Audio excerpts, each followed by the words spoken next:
Ladies and gentlemen, boys and girls, welcome to the Duval Dive Overtime with special guest Dan Griffiths. Hey, we already told you guys on yesterday's Duval Dive, hey, we were going to have to talk about this roster. We're going to have to get into all the details. We're going to have to chop it up and just ask Dan all the questions. So that is what we're here for today, ladies. I do hope that you get some enjoyment out of this, but I'm not gonna put it behind the side. Let's just get into it, sir. So you wrote a tweet recently, sir, of the Jacksonville Jaguars running back core, how the Jaguars running back struggled in pass protection in 2024. This for you audio listeners. I'm showing a copy of the tweet on the screen right now, but it basically states that Travis Etienne allowed the second most pressures of any running back and had Pro Football Focus's worst pass protection grade for a running back. Meanwhile, Tank Bigsby didn't qualify as he rarely saw the field due to his struggles on third down. Oh boy, that is rough. That is tough. Would you believe I've been given pushback from many Jacksonville Jaguars fans about when I mentioned the potential of maybe Travis Etienne not being on the roster next year, or they maybe Jacksonville bringing in another running back. What say you on this, man? I'd definitely be open to some running back competition there. Maybe you specifically get a guy who excels on third down, and maybe he doesn't see the field as much on first and second down, and that's something the Jaguars really lent into when they had T.J. Yeldon here. Um, Mm. Maybe you get that kind of style back.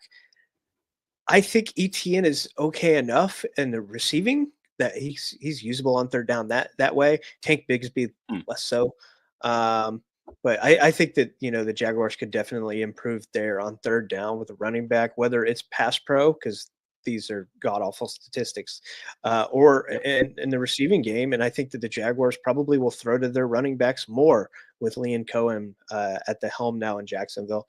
Liam Coen has notoriously been successful with running backs. I'm sure that he's going to have a voice coming into the building in regards to what the Jaguars decide to do as far as the roster is concerned at the running back position. And I think that either way, whether they bring somebody in or not, the Jaguars' run game and running backs will be in a much healthier spot going into 25.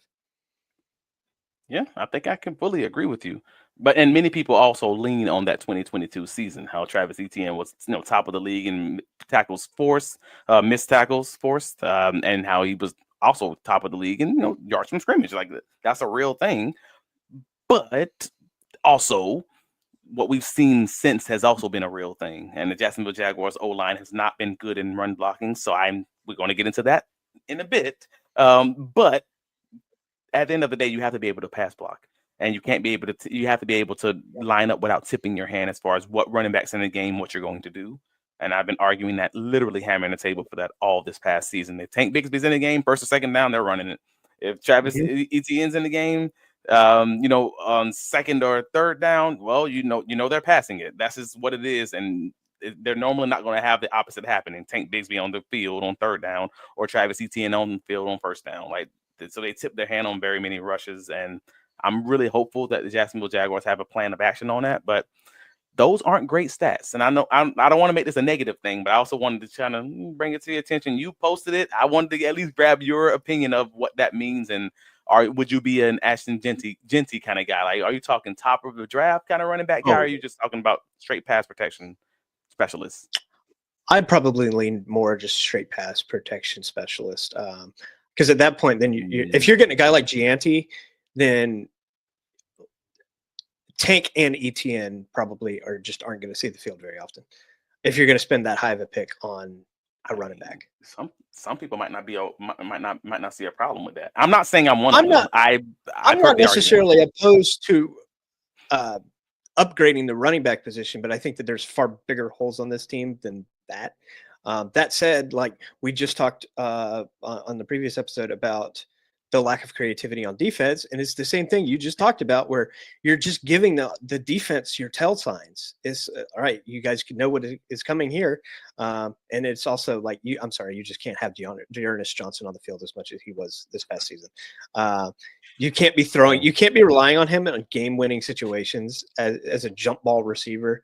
I don't think you should be throwing to a running back, jump ball receiver anyways. I don't care who the running back is, but yeah, it's, Dan Griffis with the shots fired, man. He says, do not throw to Dearness Johnson on third down ever. That's what I heard.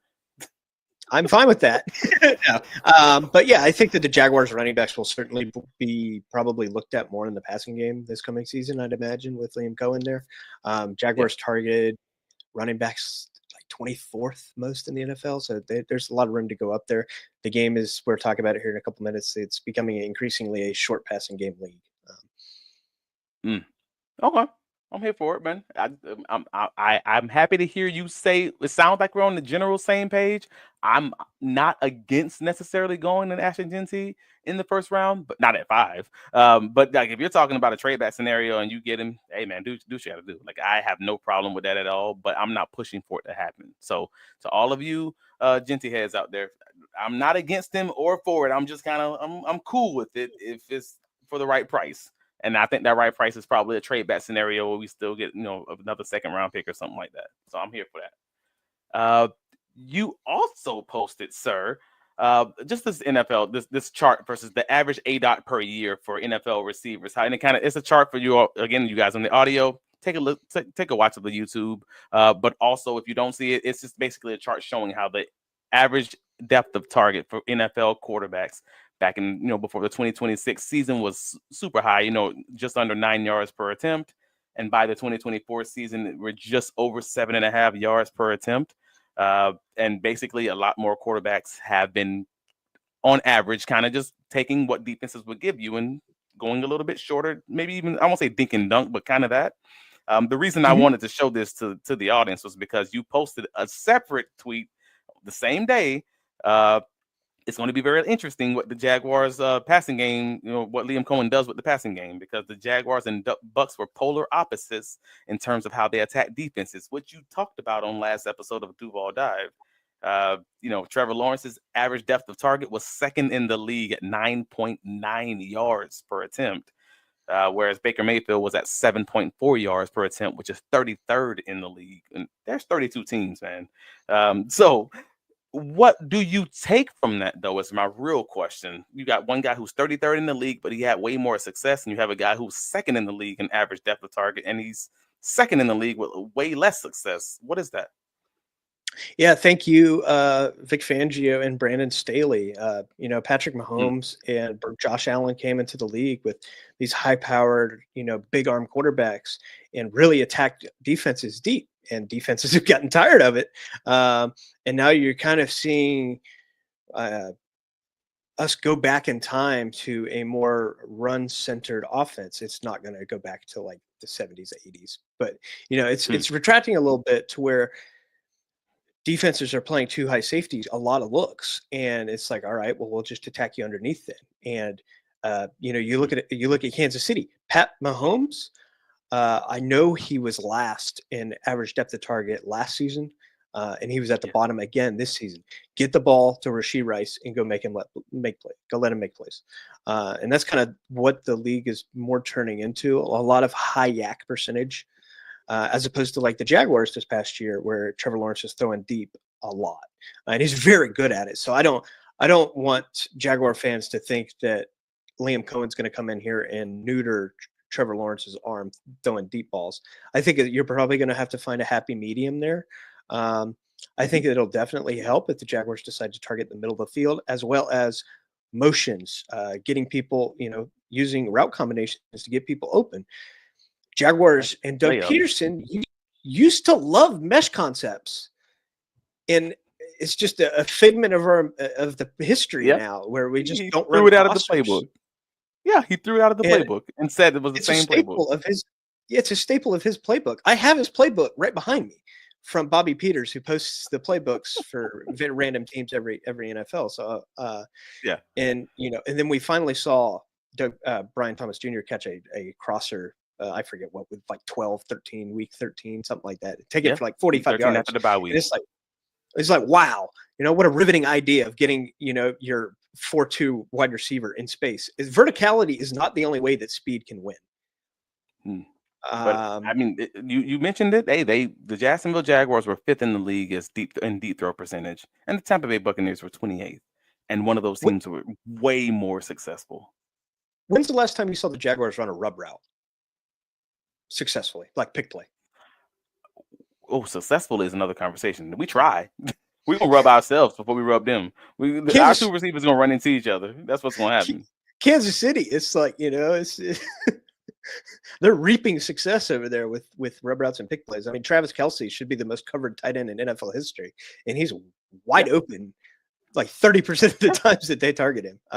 So I think that route combinations, motion percentages, screens, just making stuff really easy for Trevor Lawrence will be a huge help just to get the offense going, especially in those early portions of the game where the Jaguars have struggled so mightily.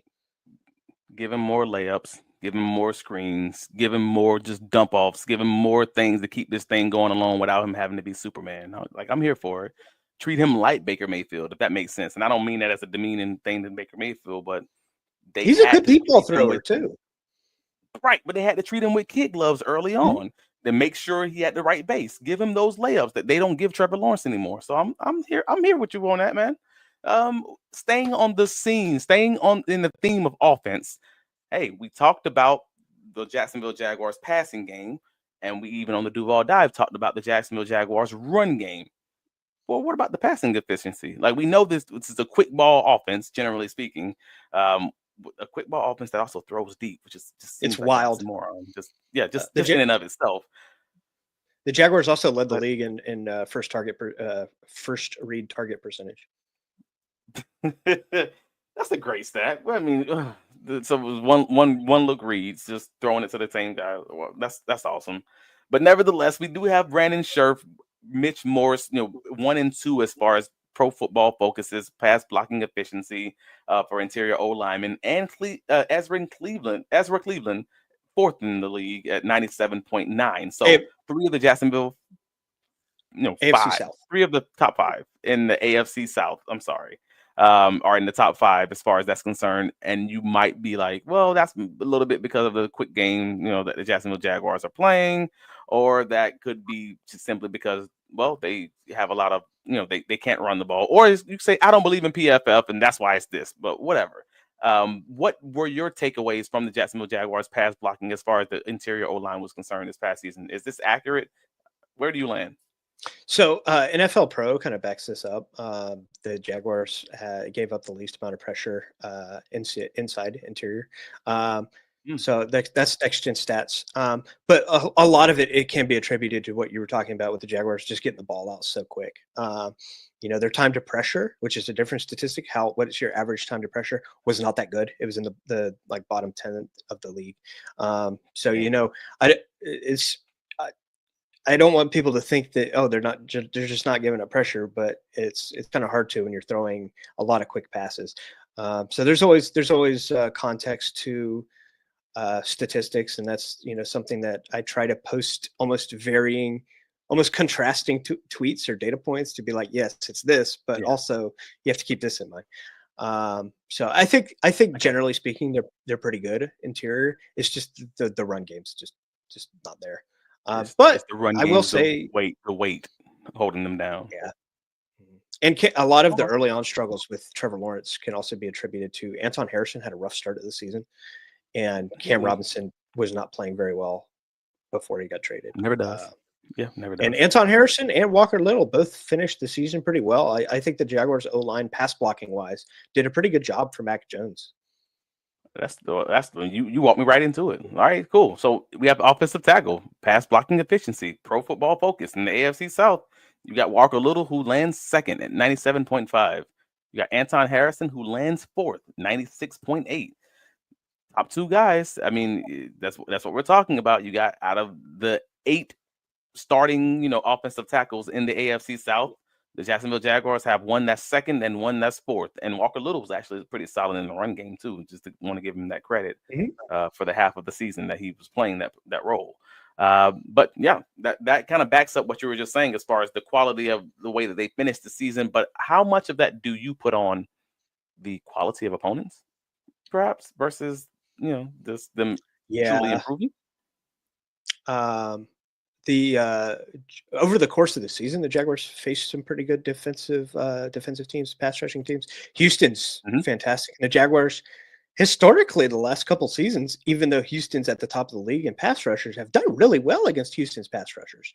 That's true. Danielle Hunter and Will Anderson did nothing this season against the Jaguars. So that's that was exciting to see. The Titans is pretty much just Harold Landry and some guys. God love you, Tennessee.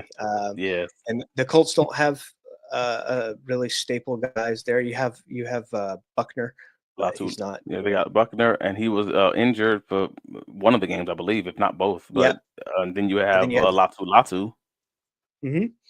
But he's still, coming into his own. I think he'll be a great player, but the Jaguars, especially the latter half of the season, it was pretty weak. You had the Jets, and their pass rush is pretty good, though, I will say. Yeah. Well, I mean, this past season they kind of mailed it in too. By the time Jacksonville played them, also though. True. So that's the other Minnesota. We did okay-ish against Minnesota. I'm trying to remember. That was fine. That was fine. Jonathan Grenard's a really good player. He's top 5 in pressures last 2 seasons. No, that's fine. I got you. So, and as one of your final offensive categories, I got to talk about Trevor Lawrence's catchable pass percentage, because that was Sports Information Solutions. Sorry, SIS. Trevor Lawrence led the AFC South with an 84.7 catchable pass rate, and I don't know what to do with this. Like, I had to run this one by you. I was just like, okay, cool. So he's accurate, and Mac Jones was 4th at 81.4. This does lack a bit of context, just simply because I didn't mean for it to. It just, I wanted to do an AFC South only data thread just to give comparison. Yeah. And if I gave 30, I would have had to list 30 players if I was doing NFL, and I was just trying to keep it simple, stupid. But I got you. None of the people on this list were relatively that high on the national list. So Trevor Lawrence, he was the best in the small lake. He was the best in the slow class, or whatever you want to call it. Trevor Lawrence, CJ Stroud, and Anthony Richardson are kind of at the bottom of the league in terms of off-target percentage. A lot of that can be attributed to Trevor Lawrence. I mentioned they just don't target the middle of the field. So when you look at Trevor Lawrence's intermediate completion percentage, there's 2 guys below him. He's 30th out of 33 or something to that effect. And part of it, I think, is the Jaguars just don't target the middle of the field. So you're making a 15-yard pass and you're turning it into a 32-yard pass, because you have to.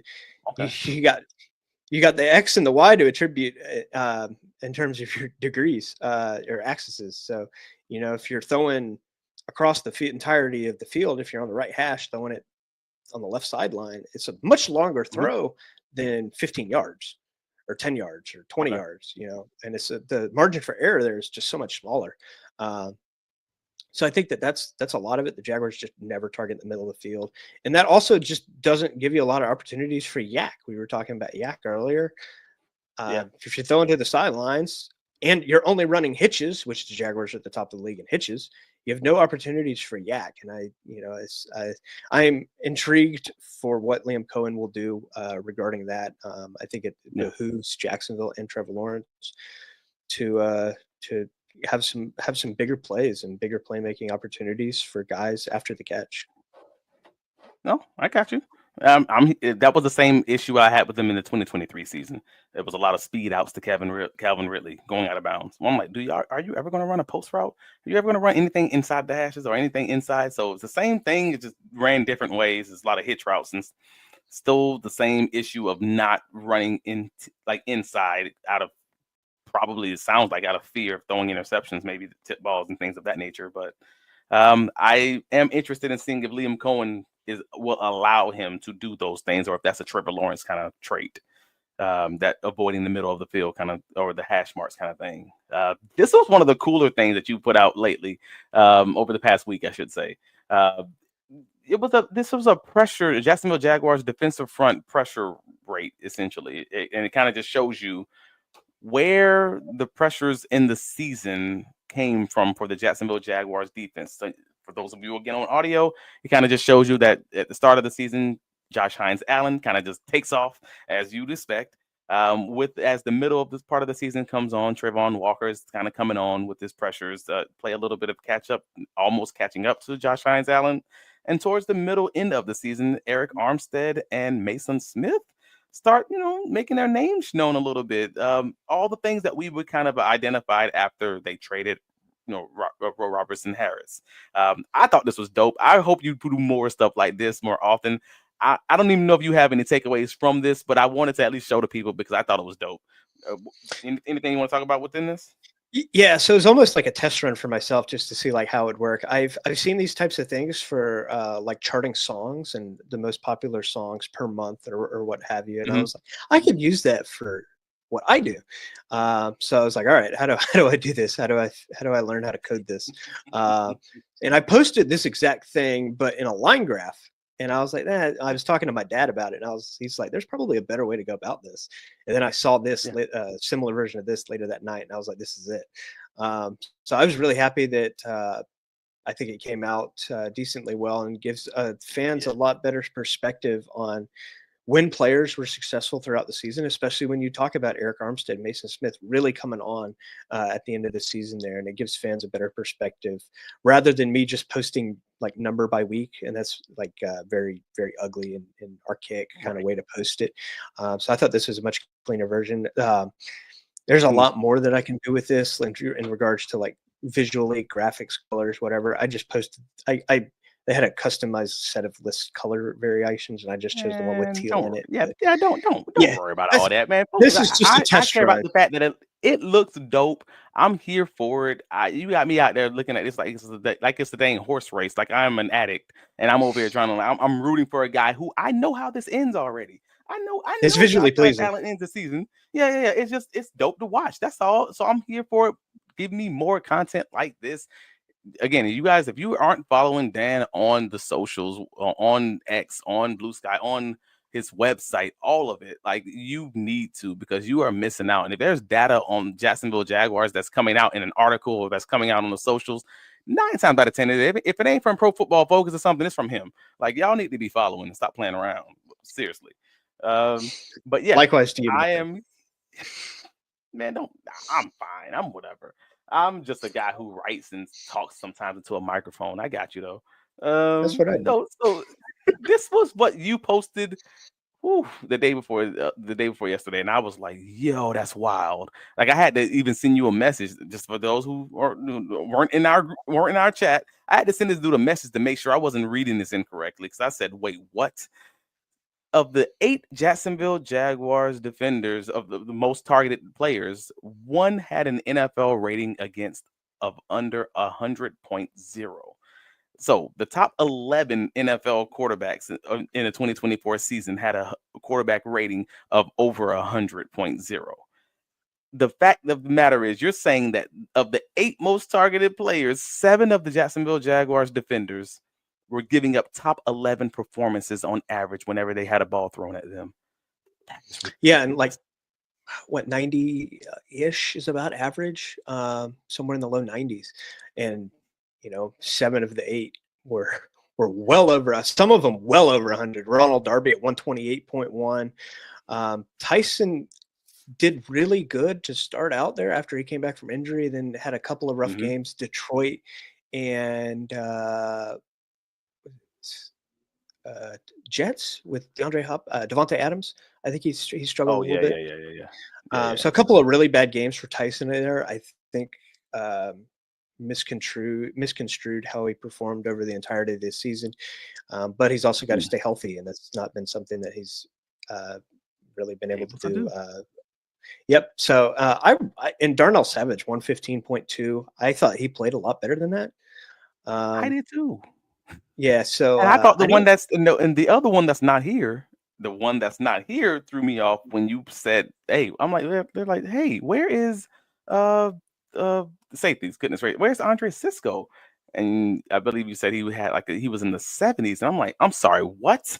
Like, wait a minute, am I biased? Am I looking at the film wrong? What am I missing? But so apparently he was in the 70s. So yeah, with safeties, it's a little more difficult because this is only for primary coverage. So And Savage played a lot more in the slot, so he yeah, was in and a lot primary of coverage. Cisco's issues were like helping corners, um, I and got you. tackling and run fit. So I think that it probably views Cisco a little more favorably than it probably All should. right. A lot just So because you a hear lot of this, his folks?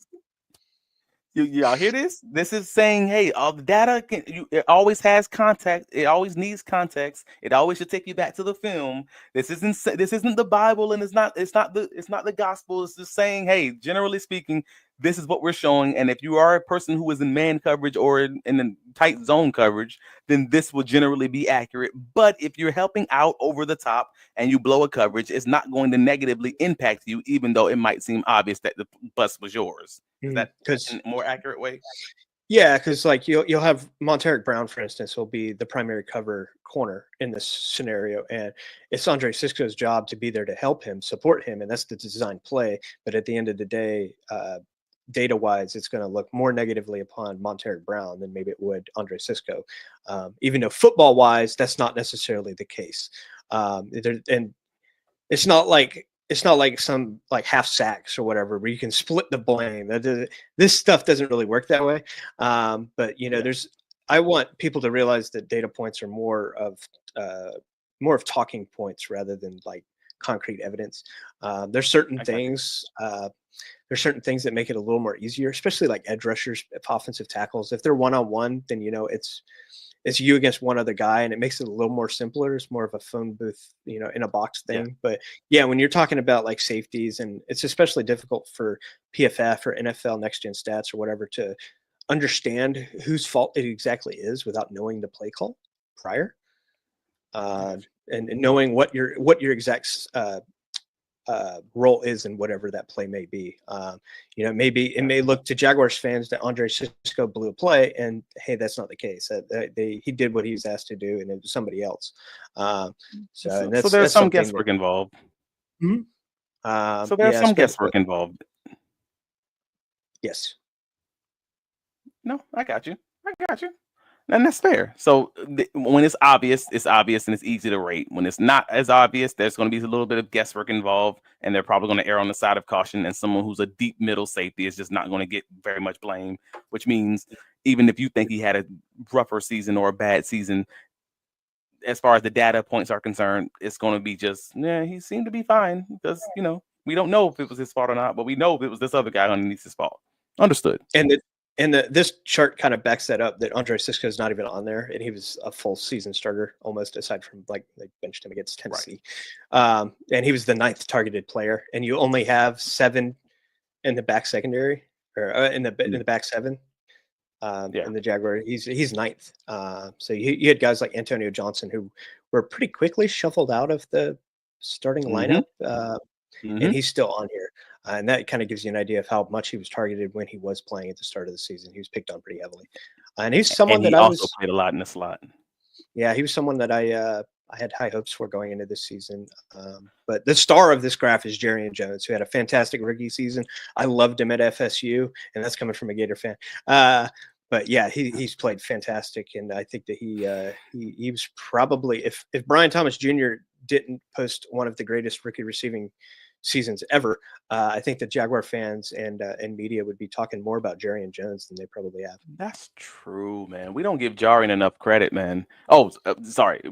We don't give Jarian enough credit because, yeah, of the season that the defense overall had. And, well, if you're not getting a boatload of INTs, it's just kind of like, yeah, Zero where touchdowns allowed.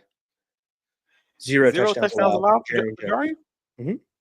Nice. One Oh, one sorry. interception. And just an FYI, he is quick to correct you, just though it's Jarian. And Oh, is it? it's Okay. not Jerry. It's not Jerry, and it's Jarian, and he let me know, and his people let me and let me know, and I was like, okay, I'm sorry. It's like, it's not a big thing, but we just want to make sure you get it right. That's all. I'm like, all right, cool. I'll call you what your mama named you. That's it.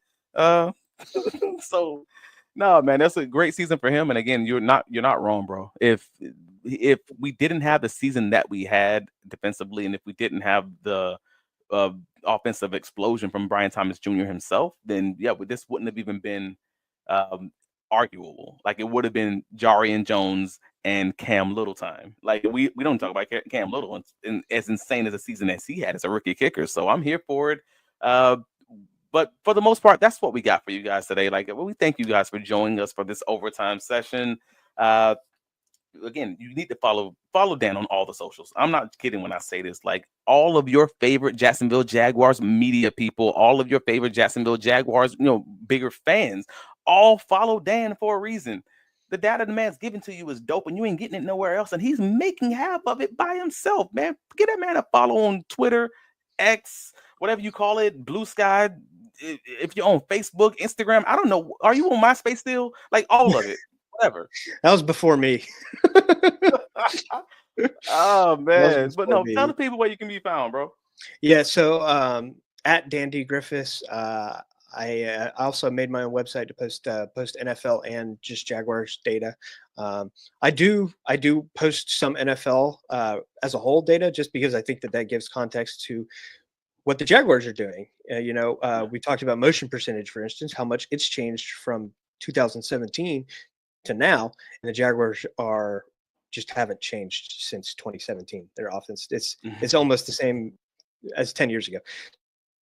Understanding how the NFL is changing in a whole gives me further context to help you guys out understand what it is that Jacksonville's doing, and maybe why it's not working, as well as my entire goal is just to have Jaguars fans be more informed, and to better understand what it is that a player or team is good at or bad at. And I think that it's everyone thinks their O-line sucks pass blocking wise, and regardless of what team you're on. But my goal is just to be like, all right, well, pass blocking is kind of down across the league, and it's like, all right, maybe the Jaguars aren't that bad. This past year, they weren't that bad pass blocking. Run blocking is a different story. That's also not something that you really hear people talk about it as often, and that's why I try to bring that more to the forefront.